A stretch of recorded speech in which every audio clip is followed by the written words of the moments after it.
Welcome, welcome, welcome. A lot of people joining right now. We're going to give it about another minute and a half before we get started. So thanks so much for joining us on this Wednesday, September day.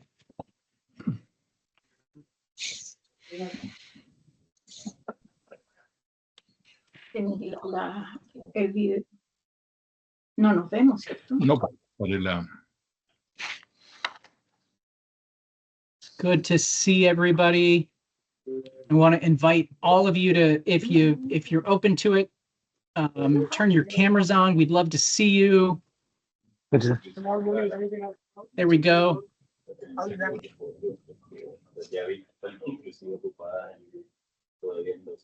Wow, look at this. We have 112 people and counting on this HITEC live right now. I love it.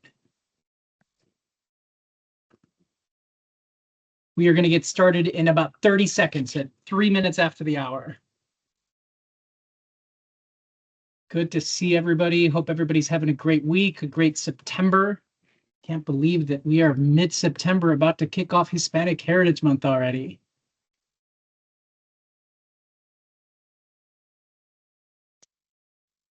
All right, I'm going to go ahead and get started. It is 3 minutes after the hour. Welcome, everybody. My name is Omar Duque. I am the president of HITEC.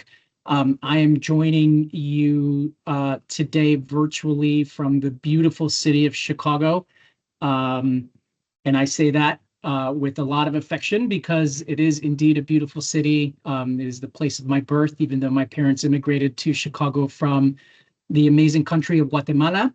I am here today extremely excited about this session and do want to start off by saying that this has probably been one of the most highly anticipated HITEC lives that we have had in a long, long time.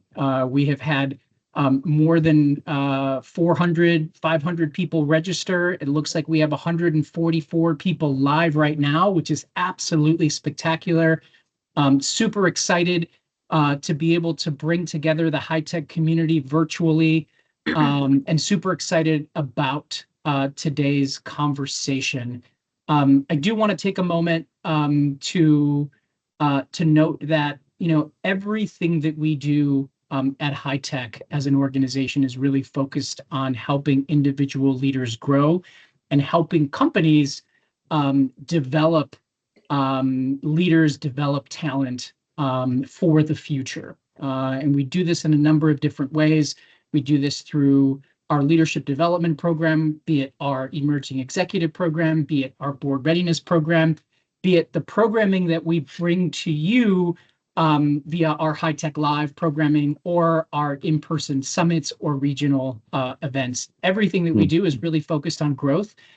We like to say that as an organization, we are here to help our corporate partners architect growth and help individual leaders architect growth within their own personal career journeys, so that we can leveraging technology, leveraging this amazing, amazing community, this amazing network of individual leaders, so that we can build the future of technology.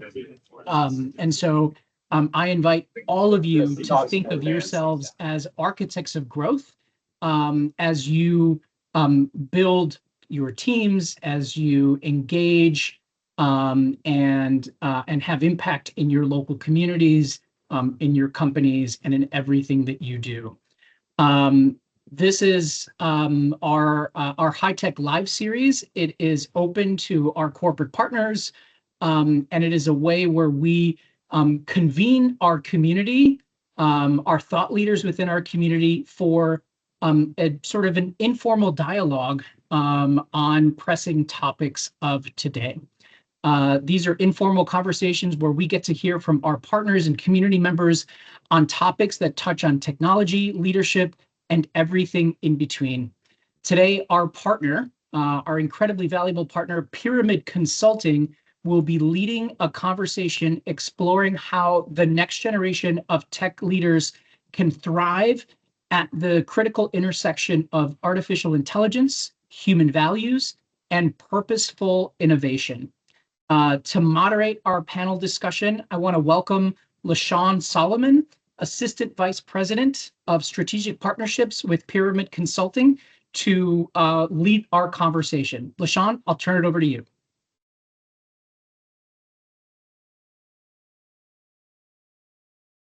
Gracias, Omar, for that intro. Buenas tardes and bienvenidos a todos. Again, my name is LaShawn Solomon. I'm the Assistant Vice President of Strategic Partnerships at Pyramid Consulting.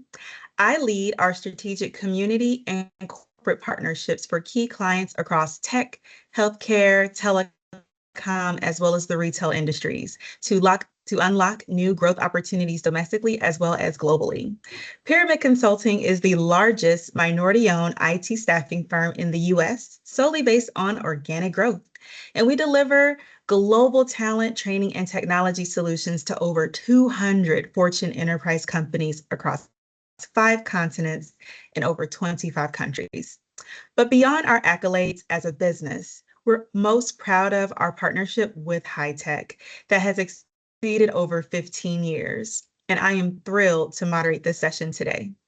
As we step into a world shaped by intelligent machines, data-driven decisions, and always-on algorithms, one thing that remains clear is the future doesn't need technologists. It needs agentic leaders. And these are bold individuals who don't just consume AI, they shape it, they challenge it, and partner with technology to solve real-world problems with conscience and clarity. And drawing from those real-world transformation experiences and emerging leadership models, we will share today how young professionals can build careers that are not only future-proof, but future-defining, and balancing technical excellence with social responsibility, creativity with computation, and ambition with advocacy.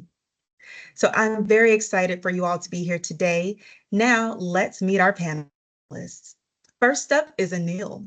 Anil Churi is the head of data and AI for Celsior Technologies, which is the IT solutions division of Pyramid Consulting. Anil has over 25 years of experience guiding global banks and financial institutions through data-driven transformation. He has led large international teams and helped C-suite leaders harness AI, cloud, and analytics, not just to modernize technology, but to unlock human ingenuity and purpose in the process. His work designing next-generation data architectures and pioneering AI strategies has delivered real impact, from accelerating decision-making to reducing costs, making him a true example of an agentic leader thriving at the intersection of AI, purpose, and human innovation. Welcome, Anil. Next up is Francisca. Francisca Villegas is a bilingual business leader with over a decade of international experience driving transformation, where technology meets purpose. Originally from Chile and holding a bachelor's degree in industrial engineering, she moved to the US to earn her MBA in international business and marketing and has spent over 7 years specializing in procurement for marketing services commodities. Her career spans across procurement, marketing, sustainability, and data analytics, and she now serves as Senior Procurement Solutions Manager at Microsoft, overseeing $500 million in global supplier contracts. She has collaborated to facilitate AI training workshops. We're actually working on one together right now, as well as integrated AI into procurement processes, and serves as External Engagement Chair for Microsoft's OLA ERG in Atlanta, building partnerships with companies, associations, and universities. Welcome, Francisca. Hi, thank you. Welcome too. And last but not least is Luis Rosado, who is a rising star in the evolution of agentic leadership, where AI meets human ingenuity with purpose. As a lead IT service management at Prudential Financial, Luis is pioneering the integration of intelligent automation, predictive analytics, and strategy-aligned AI experimentation to transform enterprise IT business application operations. His work in building multi-cognitive bots across ITSM practices reflects a commitment to inclusion, co-creation, and ethical innovation. He champions agentic leadership through a blend of deep technical fluency, visionary thinking, and the courage to lead through the unknown. Beyond the enterprise, Lewis serves as an AI ML mentor within Cornell Tech's Breakthrough Tech program, advocating for diversity as a driver of innovation. Okay, ¿estamos listos? Let's dive in. So part one, let's talk about AI as an enabler of leadership and transformation. And Anil, I'm kicking this first question off to you. From your Sure. vantage point, advising clients on digital practices, how can leaders ensure AI implementation is both scalable and adaptable across industries? Thank you, LaShawn, and welcome everyone to this awesome topic. And I hope you guys will take away a lot of knowledge as well as curiosity when at the end of the hour. So, LaShawn, whenever I think about the scalability and adaptability of any AI solution, uh, anything with AI that starts with purpose and not pilot is automatically, according to me, is scalable and and adaptable. So I'll go back to one of the credit unions that we worked with last year, and they really started small. They just wanted to detect anomalies within their transactions. So on surface, it looked more like a fraud detection use case. But because the leadership wanted to anchor it with a purpose, which is protecting their members' trust, right? So the foundation they built was very flexible. The same data pipelines, the governance, the modular design that we built um, later scaled to other parts of the organization, like lending, like member experience, building 360 view of a customer. So the lesson that I learned across industries is that the leader who start with business value, invest in strong data foundation, and design for trust and flexibility are the ones who scale AI across industries. So the key is that you take AI more as a partner and not as a project. Well said, Anil, and thank you so much for starting that off. And I love that thought as far as seeing a partner with AI versus it as a project. So Francisca, let's pivot to you. How is procurement being reshaped by AI, especially in terms of decision-making, supplier diversity, and ethical sourcing? Hello, Sean. So first, I wanted to thank you, HITEC, and both Pyramid Consulting as well, that I've been lucky enough to collaborate with you both in the couple of years in the summits and different workshops related to AI. So first, thanking this opportunity. And second, I would like to explain real quick about what is procurement. Procurement, some people, they are very familiar, but some people, they're not. So I want to clarify that procurement is the process of finding, selecting, and buying either goods or services that a company needs to operate. So how we do that is that we do competitive bids, or also we call it RFPs, request for proposals, where we get suppliers to offer their services, and then the procurement team would select the supplier depending on different criteria. It could be cost effective, like aligning with company goals or different things that we're going to talk about today, and then to make the smart decision. So in the procurement team, back to your question, how AI is reshaping how we take this data-driven decisions, is first, you have to run an RFP, let's say. You're selecting suppliers. So when we are doing that, AI can rapidly analyze supplier proposals. We can compare pricing with AI. We can see the delivery terms, the payment terms, but also we can see the compliance data. So now we know that we have AI type like chats, for example, Copilot, ChatGPT, Gemini in terms of a chat, but also we have agentic AI that is a little bit further. So you have an agent that you can train them and you can shape with your framework, your team or company framework, that can use different tools to operate and make these decisions. So for example, AI can flag patterns in suppliers' performance, such, for example, consistent on-time delivery or a change in price. For example, if you negotiated a pricing, but then suddenly in the invoice it changed, AI can identify that real quick. Other thing, if we think from the ethical perspective or ESG, supplier diversity is also easy to track and promote. So AI tools can, for example, identify diverse suppliers, monitor the spend across categories, or suggest to increase inclusion, supporting either your company goals or also social responsibility. And in addition to that, talking about responsible AI, we can either apply this to sustainability as well. For example, the way that you track carbon emissions. If you're tracking the carbon emissions from your suppliers in procurement, we are integrating also AI models to make sure that we are going to our goals, that is be zero carbon neutral by 2030. So overall, as Anil also said, it's about trust. It's really important to ensure that you are transparent on how you're using AI, and also talk with suppliers how they are using AI in your scopes. So in a nutshell, yeah, AI is reshaping totally procurement activities, and we can use it across all the procurement process.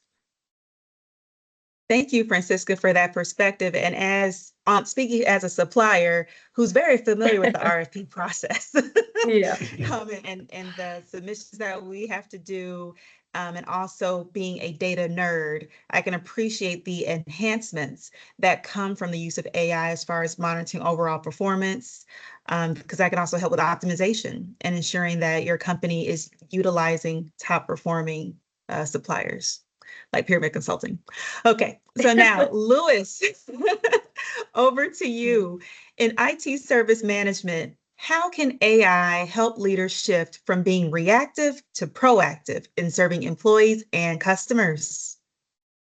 Yeah, I mean, number one, what's nice is this is a very like a classical problem. And so in the situation of being proactive, you're basically predicting.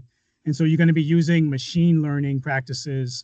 And what's nice is in service management, we typically have access to what's called tickets, right? When you submit a support request, you get all this data about what the issue is, what they're reporting, what application it is.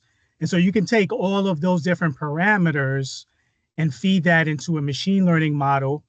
And what you can do is predict, let's say, how long should it typically take to fix this particular issue based on all these different factors. And so you're able to now predict how long it's actually going to take, as opposed to just say, hey, we have a 5-day SLA, whatever it is, we get it fixed in 5 days. You can really use machine learning to fine tune it and be like, you know what, for that particular issue, we can actually fix that in about 2.5 days based on all of the history. And so it customizes it based on what's the exact issue. So, you know, proactiveness is going to be all about prediction. The other thing you can do is use, you can use classification, right? So that's where you're going to use natural language processing, and you can use tools like Python, where you can actually look at the text within the ticket, and then you can do things like predict, is this customer going to be happy by the time we're done with this? Or are we messing it up and the customer is actually not happy? And so you can see stuff like that looking through the text. And so for that, you're going to use natural language processing. So again, basically all of the classical machine learning and AI principles can be directly applied to solving prediction and proactivity. Yeah. So one thing that I would like to add to that, Louis, what we have done for some of our customers is even when the ticket is auto-created, so we have actually connected our ticketing platform like ServiceNow and all of those with the cloud monitoring application. So whenever the alert is generated, it actually creates an auto ticket. But like to your point, because of the previous knowledge base that was generated, we could actually attach a proposed solution to that ticket that, hey, based on our history of this particular problem, one of the possible solutions could be this, so that when the ticket goes to the right developer, they have at least something to refer to, maybe like a history of previous tickets and all of that. So just adding to that. Yeah, and IT service management is perfect because of the large amounts of text, and you got data. So by combining text and data, yeah, it's perfectly ripe for applying machine learning. Right. Yep. Sorry. Take away, LaShawn. Oh no, Anil, we love the additional context. So thank you for chiming in there. And I'm actually coming back to you for our next question. So tell us more about, where do you see the greatest opportunities for agentic leaders to leverage AI, not just as a tool, but as a driver of cultural change? Oh, that's a great question, LaShawn. And I think the real opportunity is less about the technology itself, but more about how leaders frame it, right? So again, I'm a big believer in examples, by the way.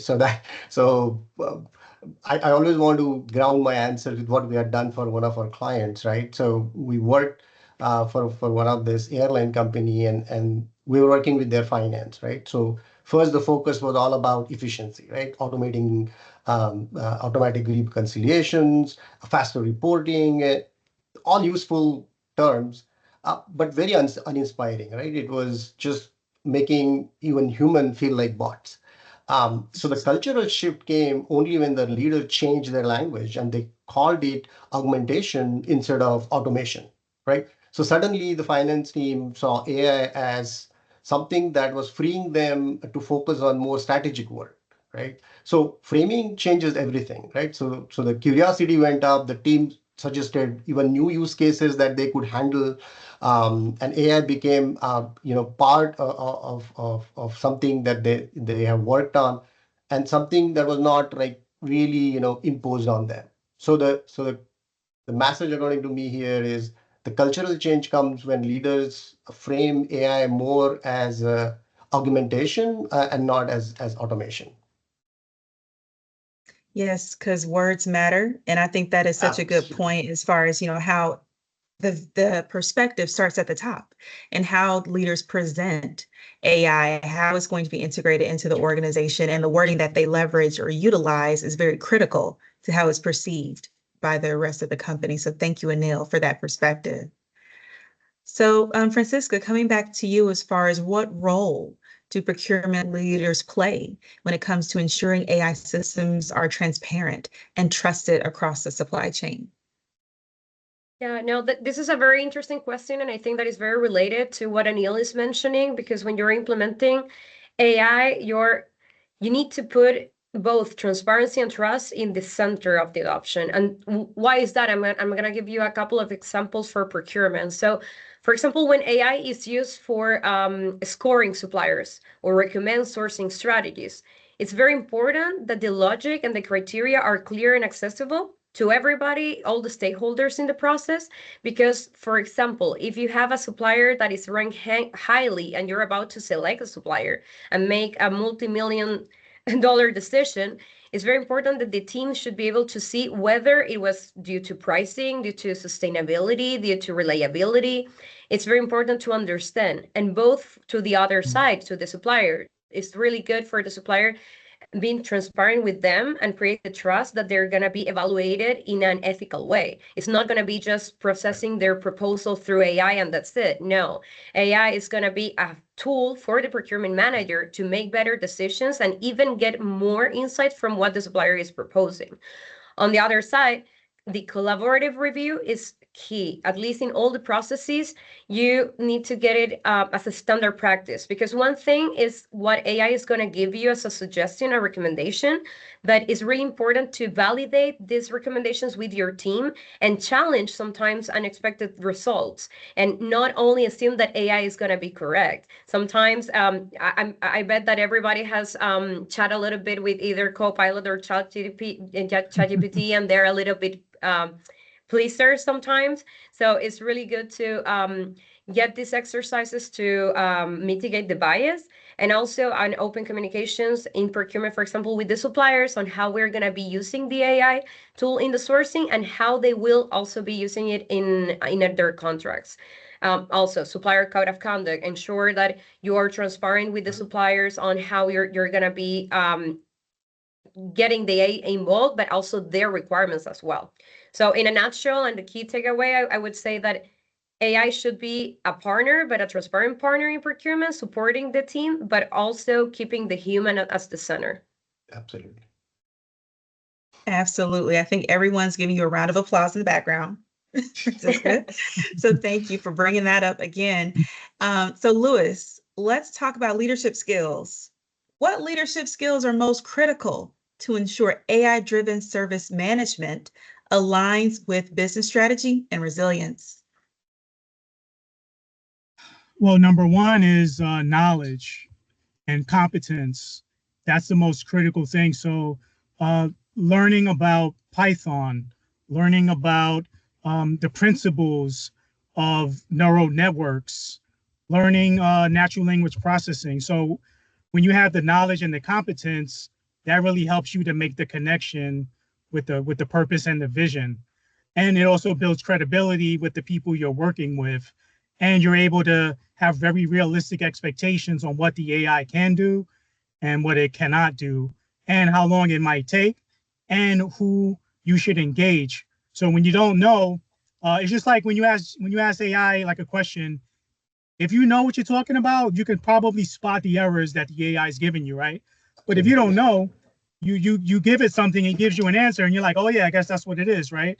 So it's the same thing. If you know about AI, how it works, then you're able to ask better questions, and you can detect when your team needs help and when they're on the right track. So definitely it starts with knowledge. That's the absolute key. And then number two, you want to have a human focused approach, very much like what we were saying before, augmentation. So it's really about augmenting and not replacing. And I like to think about the analogy of a ladder, right? So you could have two people, one person could stand on the other person's shoulder and he's painting higher, right? Because he's standing on, so you got two people and you're able to reach high. Or you get a ladder, right? Which is the AI, you still need two people.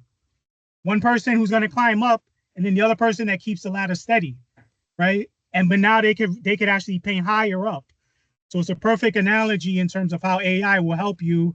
You don't need to replace people, but you can help people do more.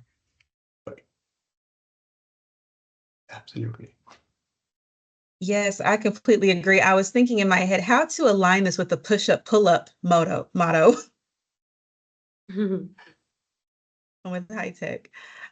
So now let's go back with you, Anil, to talk about how do you guide organizations to balance speed to market and AI innovation with long-term purpose and sustainability?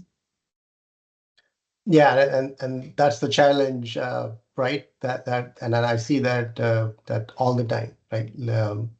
Basically, leaders want to move fast with AI, but they don't want to create something quickly, get quick wins, and then it fizzles out, right? So again, like I was saying earlier, we were working with one of the healthcare client, and they wanted to roll out this AI-driven patient scheduling application, right? So competitors were already moving fast, right? I mean, there is already so many patient scheduling applications out there, but they wanted to create their own, and then pressure was definitely real on them. But instead of rushing, the leadership paused and they asked, like, okay, how will this impact my patient's trust? How do we build it so that it lasts? So they still launched the application quickly with our help, but with safeguards, right? Like transparent messaging, human oversight, and a modular design so that the foundation could scale for future use cases. And then, so this balance of speed and purpose turned out to be their biggest advantage, right? So whenever you anchor your innovation to a purpose, you can move fast, but without being reckless. Great example. Thank you, Anil, for sharing. And now, Francisca, let's talk about big tech companies and their overall approach to AI and in procurement. How can they demonstrate purposeful innovation in supporting inclusive partnerships and supplier ecosystems? Well, this is one of my favorite topics because I'm a huge advocate for both diverse supplier and also sustainability practices across procurement. So for purposeful innovation in procurement, this means that we are going to be using AI, for example, to build supplier ecosystems that are not only because they're efficient or they're like the cheapest supplier, but also they're inclusive and also sustainable.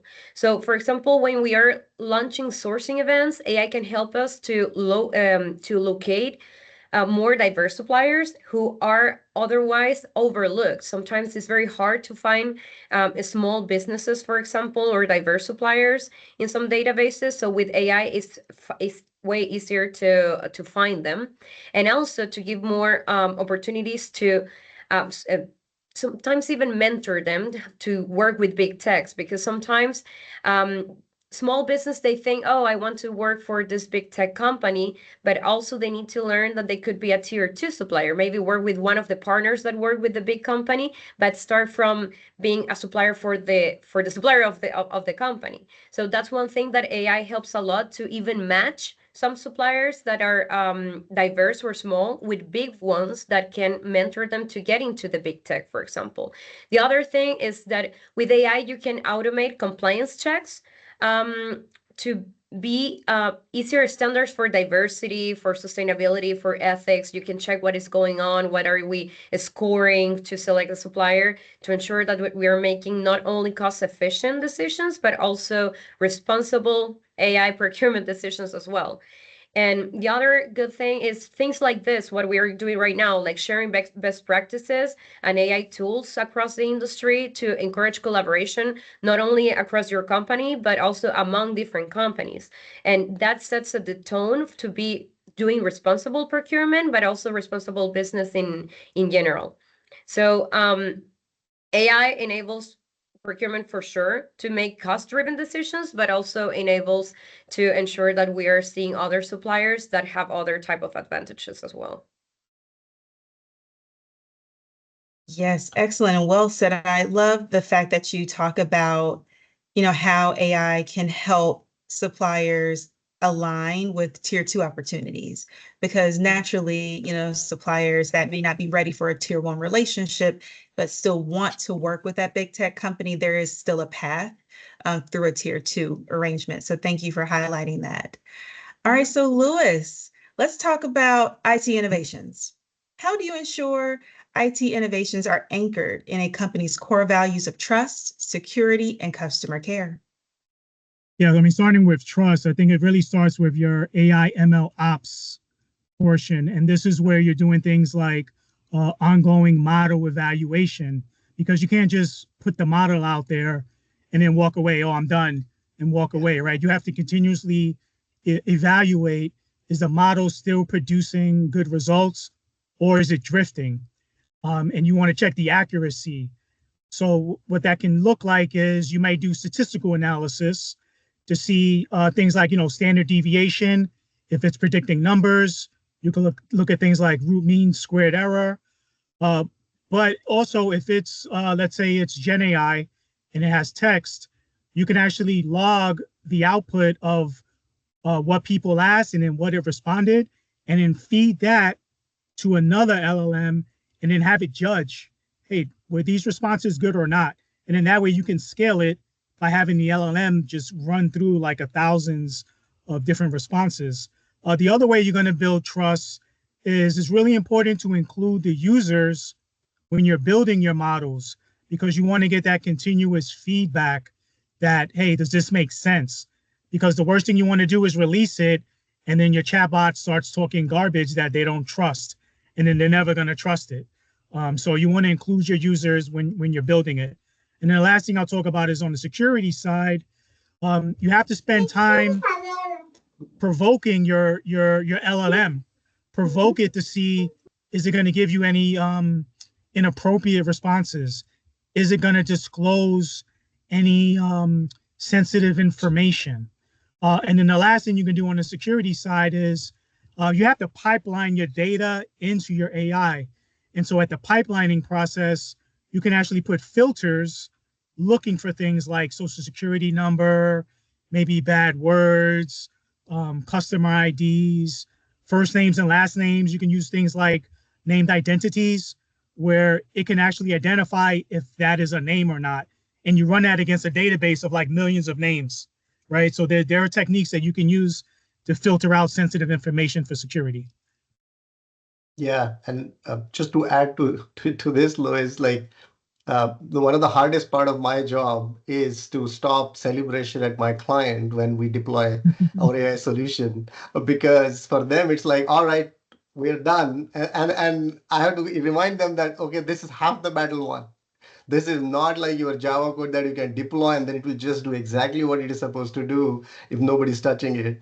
Because, like you said, data drift, model drift, they are very real and they have more catastrophic effect on your customer experience than your program behaving badly. So you are on point. Like just all those post-production processes that you have to have in place to have, according to me, like a real effect of that AI project.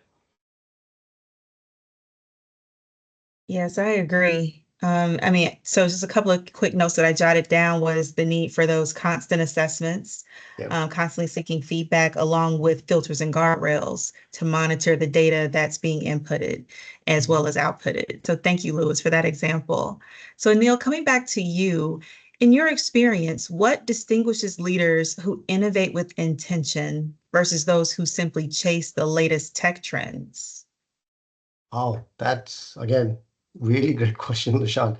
And I do see this a lot in industry, right? Like there are intentional leaders who start with the problems, and there are trend chasers who start with products, right? So I'll give you an example again. We're working with one of these retail client early this year actually, and one of their leader was caught in this whole, Gen AI hype, and the initial instinct was let's launch the chatbot, let's launch the chatbot. Only to realize that, when it was launched, the real pain behind user complaints were the returns, right? That there were a lot of product returns that were happening, and members were frustrated with the mismatch recommendations that they were getting, right? So one of the intentional leaders within, thank God for that, within that team, ask us to, let's reframe the conversation. Like instead of chasing the chatbot trend, let's invest in AI for personalized product matching. And exactly that's what happened. So we changed our AI model, and then there were fewer returns, happier customer, right? So for me, like the distinction is very clear. The trend chasers are always asking, what is the hottest tool right now? And your intentional leaders are the ones who are asking, how will this technology solve a meaningful problem? How will it create a lasting value for me and for my customers? So it's the mindset is doesn't just drive better outcome, it also builds trust in your organization. So people know that they're not just chasing the hype, right? They're building for some purpose. Yeah. So trains fed, intentional innovation always endures. Yeah. And adding to that, LaShawn, I think that what Anil is mentioning like targets directly even the name of this panel, that is agentic leaders, because sometimes now companies, they want to just implement AI for saying that they use AI, but it's how you use AI. Because I've seen across different softwares and companies that they have the chatbot everywhere. You have an AI empowered chatbot in every single phase of the process, but it's Yeah. not really what is most efficient. So agentic AI is different, and autonomous AI is way different too. So it's how you implement and how you make the smart decisions to actually make this more efficient and not more just a bunch of data, because AI will give you giving you data and data and data with chatbots, but it's how you use it and how you put everything together at the end. Being intentional about it, like that's I really like this question, Lashawn, because I have seen people using AI. They build a hammer and now they're Yeah. going looking for a nail to hit, and I keep telling them, no, that's the exact opposite way of handling this. Like find a nail that you want to hit, and then we'll build the hammer for you. Don't build the hammer first. Yeah.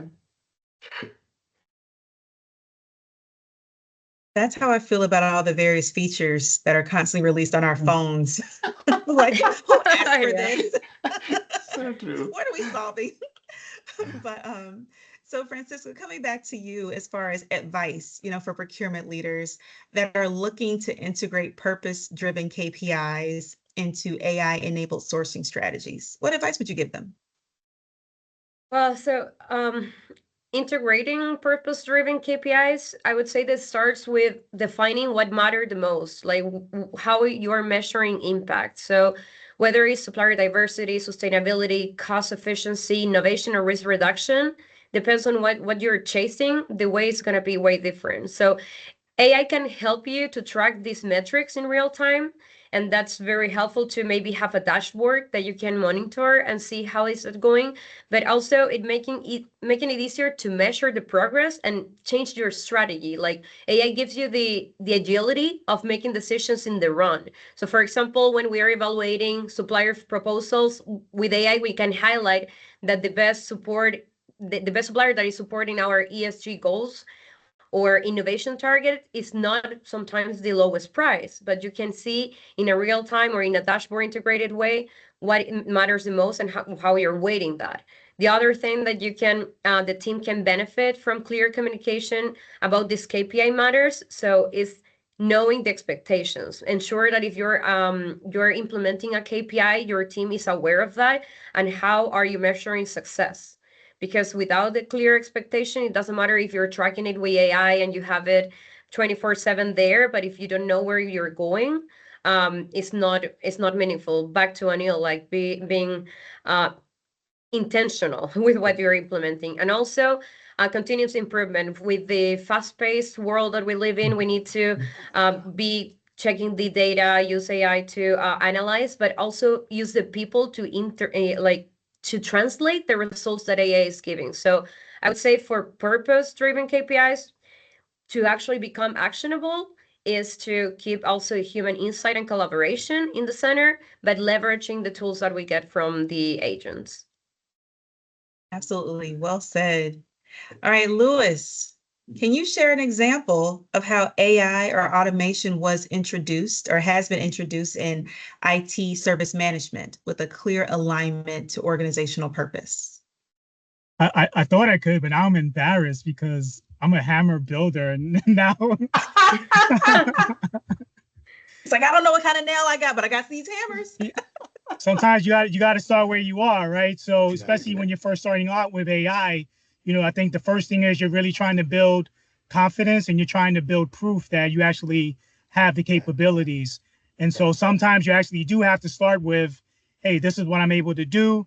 Let's see where we can apply it. So as a quick example, let's say you have an organization and the purpose is to help people, solve their financial challenges in a changing world. Let's just say that's a purpose that you might have. If you look at what your team is doing, maybe your team is doing monitoring. And so in my case, what we did was we said, okay, right now we're monitoring, but what are we monitoring? Oh, we're monitoring to make sure that we're actually able to send letters out to customers. Okay, now how are we doing that monitoring? It's very manual on our part. Can we automate that? Yes, we can. And so what we did is we figured out, okay, here's what we're doing. Then you walk it up and link it to the purpose. And then what you do is it's very important that you communicate to your team what is the purpose of what we're doing. Because a lot of times they're just widget builders, especially if they're doing Python or robotic process automation. They're so deep in the weeds, they have zero connection into what it actually means. And so as a leader, it's your responsibility to say, okay, this RPA bot you're doing, this is how it leads up into the greater purpose. And this is what happens if it fails. That's really important because a lot of the developers, they're highly insulated from the outside purpose and impact of the organization. And so you got to show them, like, if this fails, there's going to be a lot of pain to a lot of customers and to a lot of our business. So you got to show them the purpose and show them the pain. The other thing you got to do is build pride and commitment into what they're building, because it's very difficult, very hard. You're exploring brand new territory. where you don't have a freaking clue what you're trying, how to do it. And so you might need to spend 2 weeks just doing research, constantly feeling like an idiot, like I don't know what we're doing. And so you got to drive that commitment, because otherwise people will quit or give up, right? So you got to give them the confidence that this is a worthy goal and we can do it. And that's where competence comes in, because you don't want to just be so hands off that you could add nothing to them technically. You got to be able to add something to them to be able to achieve it technically. That's such a good point, Louis. At times, you are absolutely right. When you are starting from scratch, you may not see the purpose right away. But like you said, eventually, whenever you have any AI project, the purpose-driven development is always more long-lasting and more fulfilling for the team, like you said. So that's why you have to bring, like, what is the business problem? How are we contributing to our company's growth overall, or to that whatever the goal that company has set forth, right? So that alignment makes everybody sort of become part of that process even more willingly. And like you said, the culture of failing fast. Like, don't be scared to fail. I think we need to come out of the 80s and 90s mindset that failing is bad. No, Yeah. in AI world, fail fast is the way to go, because the faster you fail, the quicker you get up, and then you say, okay, that's one wrong way of doing it, but there are other right ways to find. So I'm with you. Yeah, no, and growth mindset, as you're saying, at Microsoft, our core value is growth mindset. Just don't be ashamed if you're failing, just share and be collaborative how you're doing it. And I want to highlight something that Robert Hamilton is saying here in the chat, that is iterative implementation, and that is super important, because when you're implementing anything, you always have to start maybe with a pilot, because you can have the best strategy, the best project management implementation team in the world, but if you go and you say, okay, let's do it in all the company, you're not going to find the challenges, the pains in the process and everything. So starting with either a pilot or iterations is key for any change. Absolutely. Yes, and if I had to just reiterate or summarize some key thoughts here: fail fast, recover faster. Yes. And then reiterating Lewis's point as far as purpose, pain, but more importantly, connecting that person's role to the overall impact that it contributes to the organization's success. So thank you all for your perspectives here. So now bringing it in for final thoughts.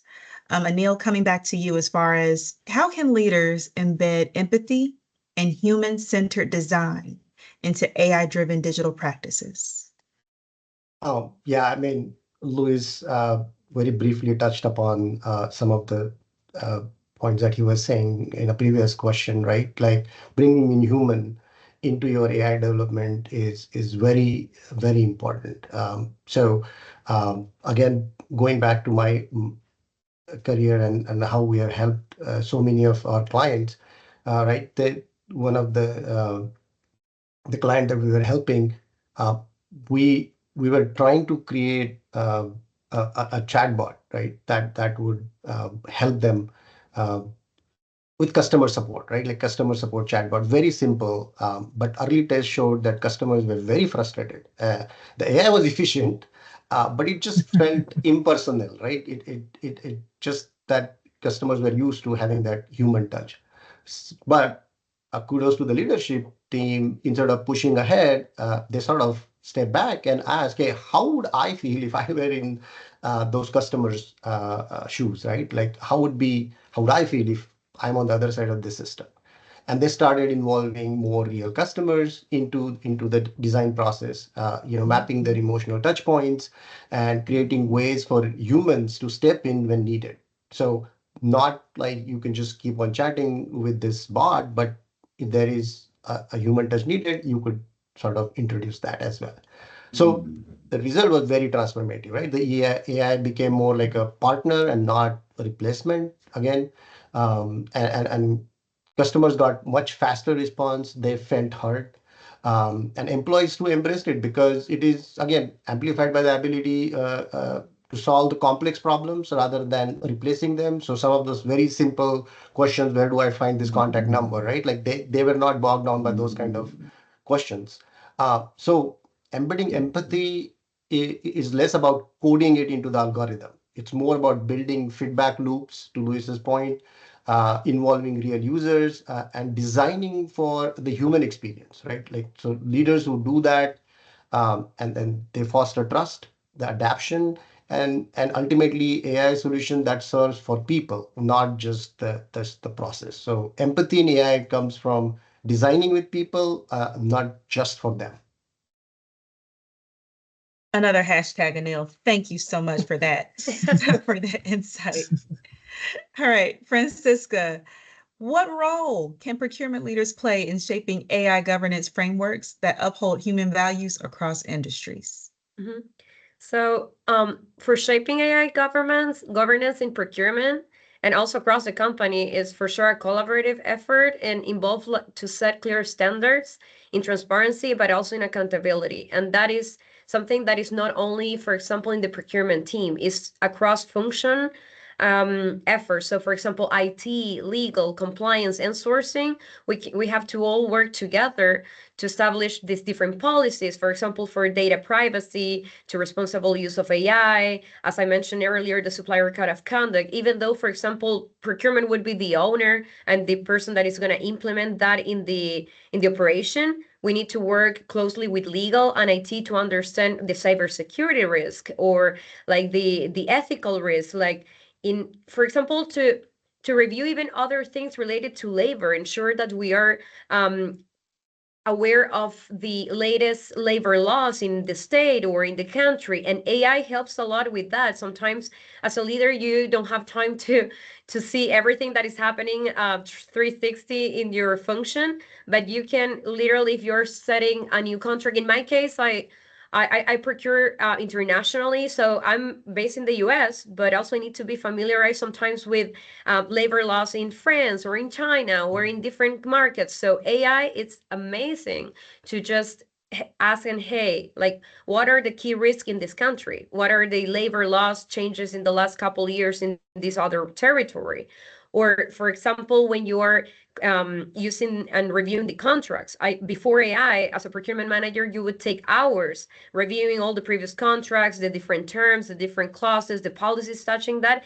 And now you can integrate everything, give it to your agent and saying, hey, I'm contracting this. These are the contracts that are involving. These are the policies.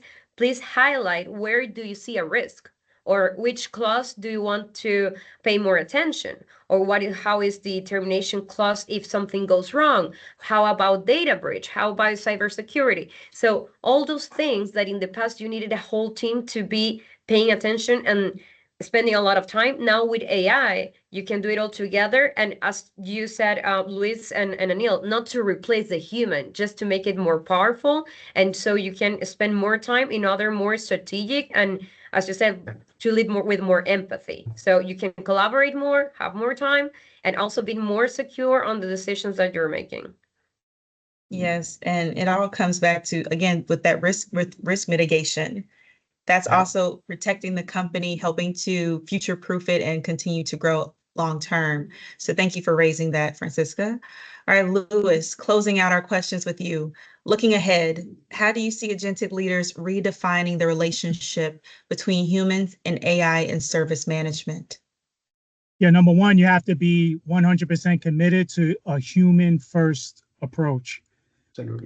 Otherwise, if you lead with an AI-first approach, your humans are going to get jealous, right?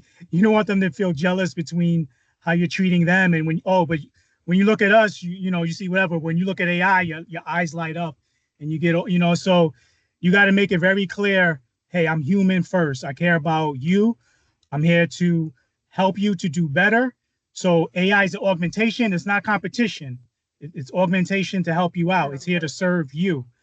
And so the way you do that, you have to reassure your staff that you're committed to them and that you're giving AI or building AI to help them out.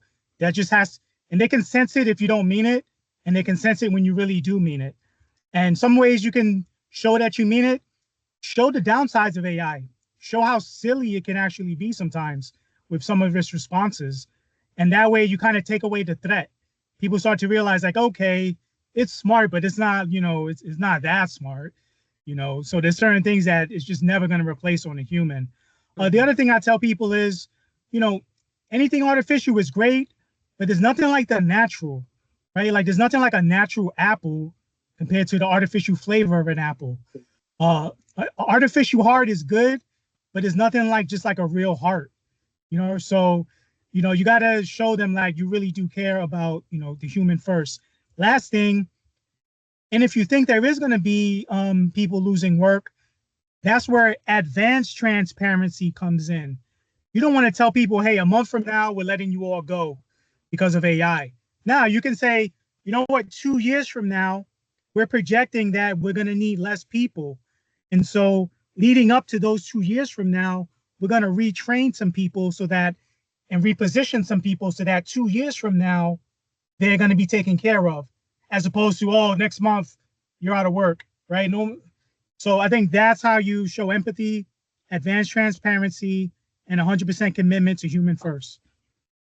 No, and just to add to that, Luis, this is a great statistic that I always like to share is that as humans, we are meant to do more creative, more efficient, more strategic work, whereas 60%, and this is a Harvard study, 60 to 70% of everyday work is being spent on a mundane, repetitive task.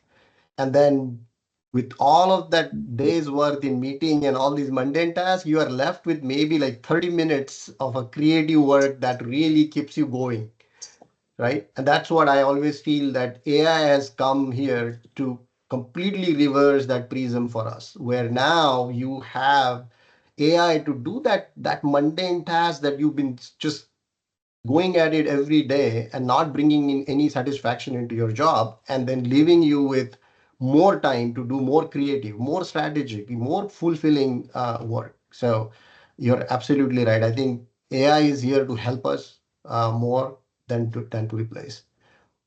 Anil, Luis, Francisca, and LaShawn, thank you so much. I hate to disrupt this conversation, but we are pretty much out of time. Oh, wow. And I want, it's amazing. Like this has been such a great conversation. Maybe we need to circle back and see if we can schedule a follow-up to this, because I know that this has been such a great conversation. There's so much interest. There's been so many great questions. Yes, part 2, absolutely.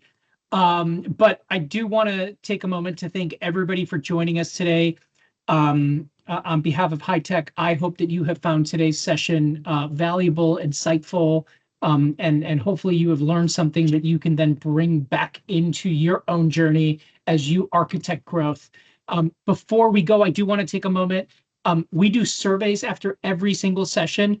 There should be a link right now coming in the chat. If it's not there, you'll get an email right after this. We want to hear your thoughts. Tell us what you tell us what you think. Give us ideas. We want to be as responsive to you as we possibly can be. Your feedback is incredibly important to us. Do want to note that we are not going to be having a fall summit this year, but we are doing a series of smaller regional events. We did a regional event in July in Amazon in Seattle in July. We were at JP Morgan Chase in Plano, Texas last month, and we are going to be in Oakland, California on November 5th. Please be on the lookout. If you're in the area and you're able to attend, we would love to see you there. Just thank you so much for your time. Thank you to Pyramid and to all of our panelists today. This has been a really great session. I wish all of you a great September, a great Hispanic Heritage Month, and thank you so much for being with us today. Much love. Appreciate all of you. Thank you. Muchas gracias. Gracias. Gracias. Adiós, nos vemos. Nos vemos.